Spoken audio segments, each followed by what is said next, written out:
Hello students, welcome back to digital teacher ji. आप सभी का डिजिटल टीचर जी में बहुत बहुत स्वागत है। तो जैसा कि मेरे पास बहुत सारी कमेंट्स आ रही थी और उसमें कमेंट्स में बच्चे मुझसे कह रहे थे और मुझे व्हाट्सअप पर भी कुछ बच्चों ने मैसेज करा है और उन्होंने मुझसे कहा था कि सर जो लखनऊ यूनिवर्सिटी होती है या कानपुर यूनिवर्सिटी है या फिर और जो अदर यूनिवर्सिटीज़ हैं जैसे दिल्ली यूनिवर्सिटी है और जो दिल्ली यूनिवर्सिटी है, अलीगढ़ यूनिवर्सिटी, इसके बीकॉम के जो एंट्रेंस एग्ज़ाम होते हैं उसकी तैयारी आप क्यों नहीं करा रहे हो, उसकी भी तैयारी कराओ।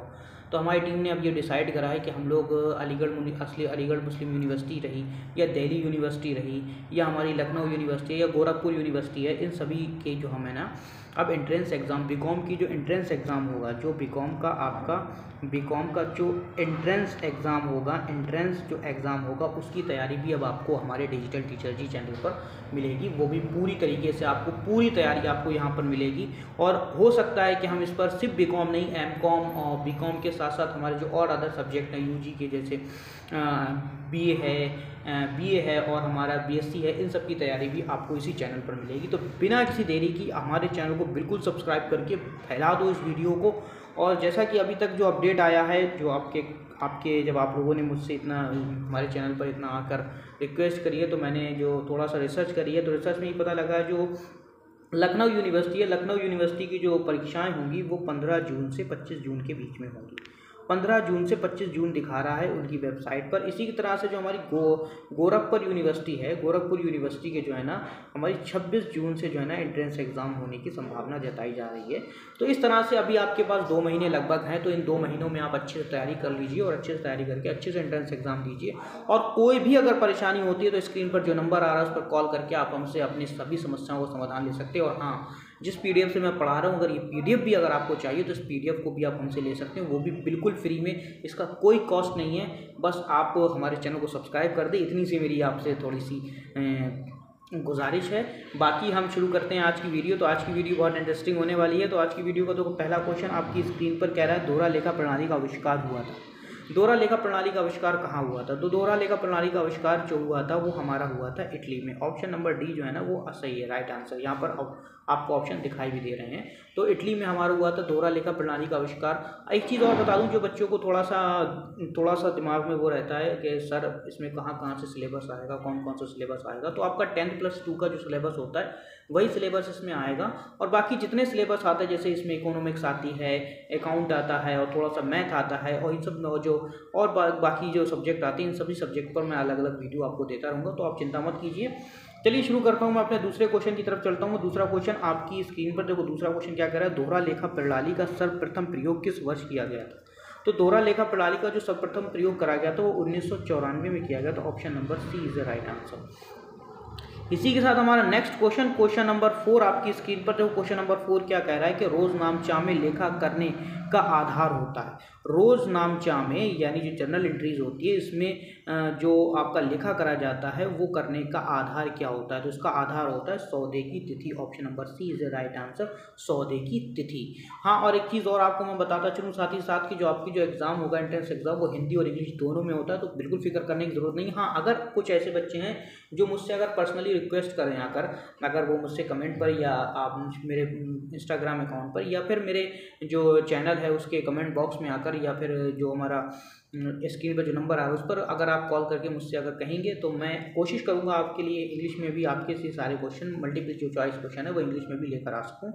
तो फिर शुरू करता हूँ अगला क्वेश्चन नंबर आपका 5 आपकी स्क्रीन पर। क्वेश्चन नंबर 5 क्या कह रहा है? व्यक्तिगत खाते का क्रेडिट शेष इंगित किया करता है। व्यक्तिगत खाते का जो क्रेडिट शेड होता है वो क्या इंगित करता है? वो करता है धन जो देना है उसको इंगित करता है। Option number B is the right answer. इसी के साथ नेक्स्ट क्वेश्चन नंबर 6 आपकी स्क्रीन पर। क्वेश्चन नंबर 6 है जर्नल को कहा जाता है। जर्नल को क्या कहा जाता है? इसको ऐसे भी कह सकते हैं। तो जर्नल को प्रारंभिक लेखा पुस्तक भी कहा जाता है। Option number A is the right answer, प्रारंभिक लेखा पुस्तक के नाम से भी इसे जाना जाता है। इसी के साथ हमारा नेक्स्ट क्वेश्चन नंबर 7 आपकी स्क्रीन पर। क्वेश्चन नंबर 7 कहता है नाम मात्र के खाते का उदाहरण है। नाम मात्र के खाते का क्या उदाहरण है? तो नाम मात्र का खाता जो होता है हमारा बट्टा खाता होता है, डिस्काउंट अकाउंट। बट्टे खाते को हम नाम मात्र का खाता भी कहते हैं। इसी के साथ नेक्स्ट क्वेश्चन नंबर 8 आपकी स्क्रीन पर। क्वेश्चन नंबर 8 क्या कह रहा है? क्रय पुस्तक में व्यापारी द्वारा क्या करा जाता है? तो क्रय पुस्तक में व्यापारी द्वारा उधार क्रय किए गए माल का लेखा किया जाता है। क्या करा था? जो माल क्रय किया जाता है उसका लिखा गया था। Option number B is the right answer. इसी के साथ नेक्स्ट क्वेश्चन नंबर 9 आपकी स्क्रीन पर। क्वेश्चन नंबर 9 आपसे क्या कह रहा है, रोकड़ बही का रोकड़ शेष रहता है। रोकड़ बही का जो रोकड़ शेष है वो कहाँ रहता है? रोकड़ बही का जो रोकड़ शेष है वो सदैव डेबिट में रहता है। Option number A is the right answer, सदैव डेबिट में रहता है।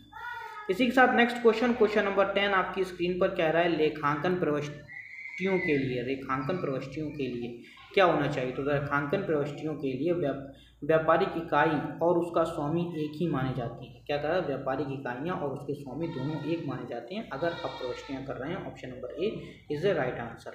इसी के साथ साथ नेक्स्ट क्वेश्चन नंबर 11 आपकी स्क्रीन पर। क्वेश्चन नंबर 11 आपसे क्या कह रहा है, लेखांकन का प्रमुख कार्य क्या है? लेखांकन का प्रमुख कार्य क्या है? तो लेखांकन का प्रमुख कार्य क्या है? व्यावसायिक लेन देनों का वर्गीकरण एवं अभिलेखा करना। व्यावसायिक लेन देनों का क्या करना? वर्गीकरण करना, उसका लेखन करना, यही हमारा लेखांकन का मुख्य कार्य होता है। इसी के साथ नेक्स्ट क्वेश्चन नंबर 12 आपकी स्क्रीन पर। जो क्वेश्चन नंबर 12 आपसे क्या कह रहा है, क्वेश्चन नंबर 12 कह रहा है, व्यापारिक व्यवहारों को नियत पुस्तकों में लेखा करने की कला का नाम ही बही खाता बुक कीपिंग है। इस परिभाषा को किसने दिया? तो ये परिभाषा हमारी दी थी J.R. पॉटलीबॉय ने। Option number B is the right answer. अगर आपने 12th में पढ़ा होगा तो J.R. पॉटलीबॉय की वहाँ पर कई सारी डेफिनेशन आपको मिली होंगी। नेक्स्ट क्वेश्चन नंबर 13 आपकी स्क्रीन पर। क्वेश्चन नंबर 13 क्या कह रहा है, लेखांकन के विषय में कौन सा कथन अधिक सत्य है? कौन सा कथन अधिक सत्य है? तो पहला का जो ऑप्शन नंबर ए इसका राइट आंसर है। क्या है? केवल वित्तीय घटनाओं का अभिलेखन है। क्या है? ये केवल वित्तीय घटनाओं का ही अभिलेखा किया जाता है। इसमें केवल जो वित्तीय घटना होती है उसी का लेखा करा जाता है। नेक्स्ट क्वेश्चन नंबर 14 आपकी स्क्रीन पर। क्वेश्चन नंबर 14 क्या कर, निम्नलिखित में कौन सा कार्य लेखांकन कार्य नहीं है? कौन सा कार्य ऐसा है जो लेखांकन कार्य नहीं है? वो है प्रबंधक का कार्य, यानी मैनेजर का जो कार्य है वो लेखांकन कार्य के रूप में नहीं जाना जाता है। इसी के साथ नेक्स्ट क्वेश्चन नंबर 15 आपकी स्क्रीन पर। क्वेश्चन नंबर 15 आपसे क्या कर रहा है, लेखांकन के सिद्धांत। लेखांकन के सिद्धांत कैसे होते हैं? तो लेखांकन के सिद्धांत क्या होता है, व्यावहारिक आवश्यकताओं के अनुरूप लोचपूर्ण होते हैं। कैसे होते हैं? व्यावहारिक आवश्यकताओं के अनुरूप लोचपूर्ण होते हैं। Option number B is the right answer. इसी के साथ नेक्स्ट क्वेश्चन नंबर आपका 16 आपकी स्क्रीन पर। क्वेश्चन नंबर 16 क्या कर रहा है, लेखांकन की वैज्ञानिक पद्धति मानी जाती है। तो लेखांकन की जो वैज्ञानिक पद्धति है वो हमारी दोहरा लेखा प्रणाली है। क्या है? हमारी दोहरा लेखा प्रणाली है। कौन सी प्रणाली है? दोहरा लेखा प्रणाली को हमारी वैज्ञानिक पद्धति माना जाता है। इसी के साथ हमारा 17 क्वेश्चन आपकी स्क्रीन पर। 17 क्वेश्चन हमारे क्या कर रहे हैं, लेखांकन का उद्देश्य नहीं है। लेखांकन का उद्देश्य क्या नहीं? अंकेक्षण कार्य को संपादित करना, मतलब ऑडिटिंग करना लेखांकन के अंतर्गत नहीं आता। ऑडिटिंग करना अलग चीज़ है और लेखांकन यानी अकाउंटिंग करना अलग चीज़ है। दोनों को एक साथ हम नहीं जोड़ सकते। Option number D is the right answer. इसी के साथ 18 क्वेश्चन आपकी स्क्रीन पर। 18 क्वेश्चन क्या कर रहा है, लेखांकन सिद्धांतों का आय है। लेखांकन सिद्धांतों की क्या आय है? तो लेखांकन सिद्धांत तथ्य जिन्हें सर्वत्र स्वीकारता है, मतलब वह तथ्य जिन्हें स्वीकार किया जा सकता है। Option number C is a right answer. 19 है वो आपकी स्क्रीन पर दिखाई दे रहा होगा। क्वेश्चन नंबर 19 क्या कह रहा है, निम्नलिखित में से किसका हित लेखांकन सूचनाओं में प्रत्यक्ष निहित होता है? किसका हित होता है? तो वो होता है आयकर अधिकारी का। Option number D is a right answer. इसी के साथ नेक्स्ट क्वेश्चन नंबर 20 आपकी स्क्रीन पर देखो। क्वेश्चन नंबर 20 आपसे क्या कर रहा है, लेखांकन सिद्धांत प्रतिपादित करते हैं। ये थोड़ा यहाँ पर गलत लिखा हुआ है, मिसप्रिंट है। ये पर प्रतिपादित करते हैं। तो क्या प्रतिपादित करते हैं? तो इसका सही ऑप्शन है ऑप्शन नंबर सी, लेखांकन विशेषज्ञों द्वारा निश्चित नियम। क्या है? लेखांकन जो हमारे लेखांकन विशेषज्ञ होते हैं उनके द्वारा एक निश्चित नियम को प्रतिपादित करते हैं। Option number C is a right answer. इसी के साथ नेक्स्ट क्वेश्चन नंबर 21 आपकी स्क्रीन पर। क्वेश्चन नंबर 21 आपसे क्या कह रहा है, क्वेश्चन नंबर 21 कह रहा है, वर्तमान में व्यावसायिक लेन देनों के अभिलेखन के लिए प्रयुक्त लेखांकन विधि कहाँ से शुरू हुई थी? प्रयुक्त लेखांकन विधि कहाँ शुरू हुई थी? तो आपको मालूम है इटली से शुरू हुई थी। दोहरा लेखा प्रणाली का जन्म यहीं से हुआ था, इटली से। Option number B is the right answer. इसी के साथ 22वां क्वेश्चन आपकी स्क्रीन पर। 22वां क्वेश्चन आपसे क्या कर रहा है, 22वां क्वेश्चन का निम्नलिखित में कौन सा कथन असत्य है? कौन सा कथन इसमें से असत्य है? तो हमारा ऑप्शन नंबर सी का जो कथन है वो असत्य है। लेखांकन में रूढ़वादिता के सिद्धांत की कोई प्रयुक्त नहीं है। ये बात तो हमारी असत्य है। इसमें रूढ़वादी सिद्धांतों का भी प्रयुक्त किए गए हैं। इसी के साथ बही खाता से आय होता है। बही खाता से आय क्या होता है? तो option number B is the right answer. क्या होता है? सौदों को लेखा पुस्तकों में रखना। क्या होता है? सौदों को किस में रखना? लेखा पुस्तकों में रखना। यह आय नहीं, आशय है। आशय क्या लिखा है यहाँ पर? आशय थोड़ा सा इसमें PDF में थोड़ी सी मिस्टेक है, आशय लिखा हुआ है। इसी के साथ नेक्स्ट क्वेश्चन नंबर 24 आपकी स्क्रीन पर। क्वेश्चन नंबर 24 क्या कहता है? लेखपाल का सामाजिक उत्तरदायित्व है। लेखपाल का सामाजिक उत्तरदायित्व क्या होता है? तो लेखपाल का जो सामाजिक उत्तरदायित्व होता है वो होता है ऑप्शन सभी पक्षकारों व आवश्यक सूचनाएं उपलब्ध कराना। Option number C is the right answer. इसी के साथ हमारा 25वां क्वेश्चन आपकी स्क्रीन पर। 25वां क्वेश्चन आपसे क्या कह रहा है? 25वां क्वेश्चन कह रहा है लेखांकन का कार्य है। लेखांकन का क्या कार्य है? तो लेखांकन का कार्य क्या है? लेखांकन का कार्य वैधानिक आवश्यकता की पूर्ति करना, व्यवहारों को क्रमबद्ध रूप में लिखना, संबंधित पक्षकारों को सूचना देना। तो सही ऑप्शन है ऑप्शन नंबर डी, उपयुक्त सभी। इसी के साथ नेक्स्ट क्वेश्चन नंबर 26 आपकी स्क्रीन पर। क्वेश्चन नंबर 26 क्या कह रहा है? वित्तीय लेखांकन। ये वित्तीय लिखा है, ध्यान रखना क्या लिखा है?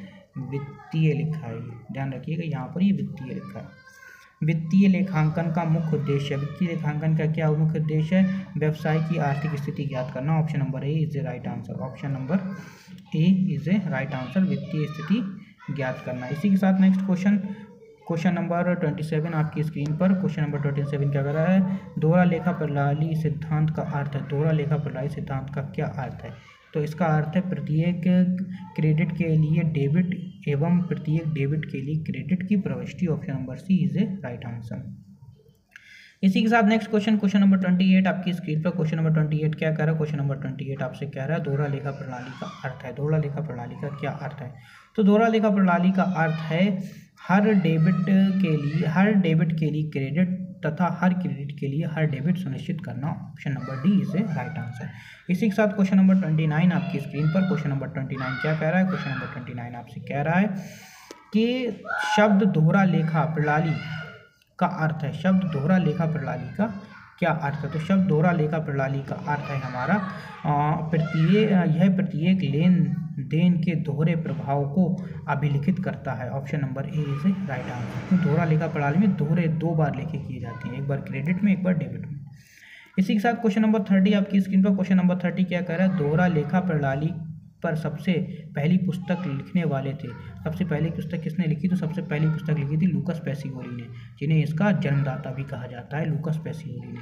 इसी के साथ नेक्स्ट क्वेश्चन नंबर 31 आपकी स्क्रीन पर। क्वेश्चन नंबर 31 कह रहा है दोहरा लेखा प्रणाली की जिस अवस्था से व्यापार के एक निश्चित अवधि के लाभ हानि आर्थिक स्थिति की जानकारी मिलती वह है, उसे क्या कहते हैं?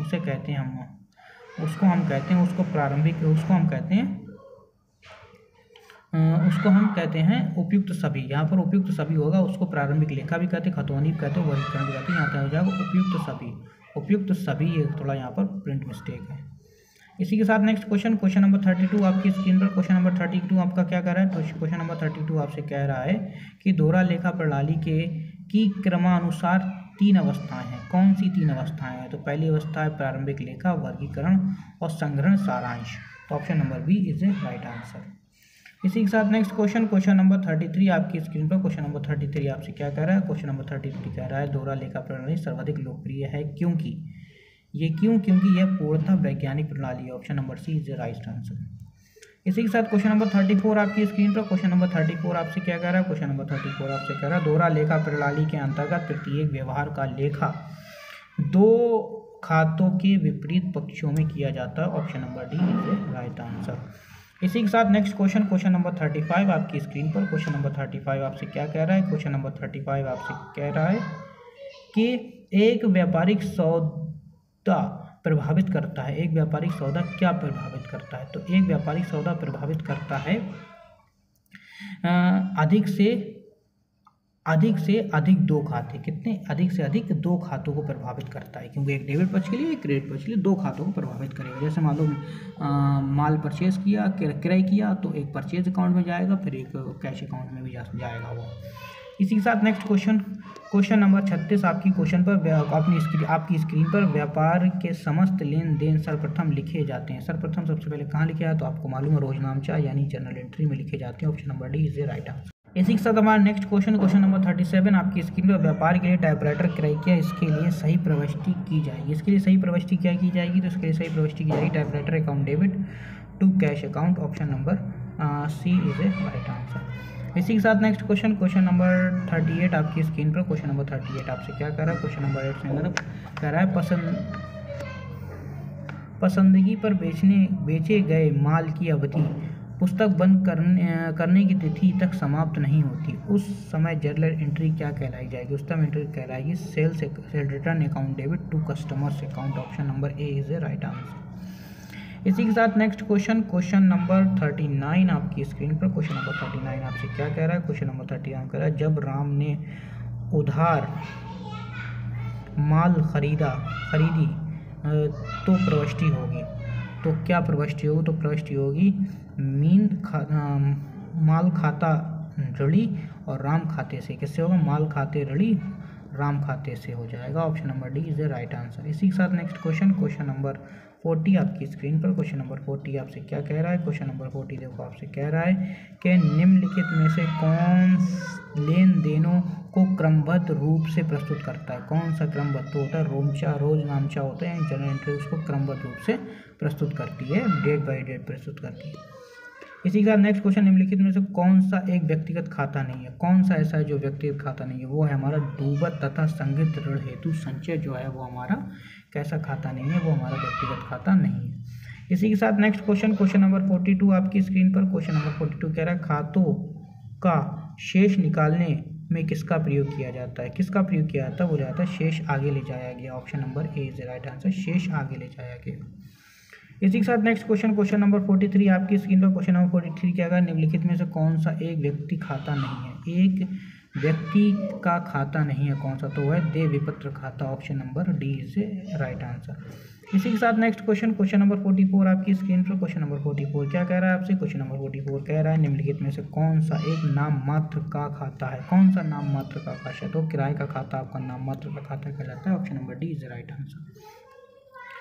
इसी के साथ 45 क्वेश्चन आपकी स्क्रीन पर। 45 क्वेश्चन आपसे क्या है? निम्नलिखित क्रियाओं में से खतौनी कहलाएगी? कौन सी चीज़ खतौनी कहलाएगी? वो कहलाएगी जर्नल के खातों में से सौदों का हस्तांतरण करना। Option number C is right answer.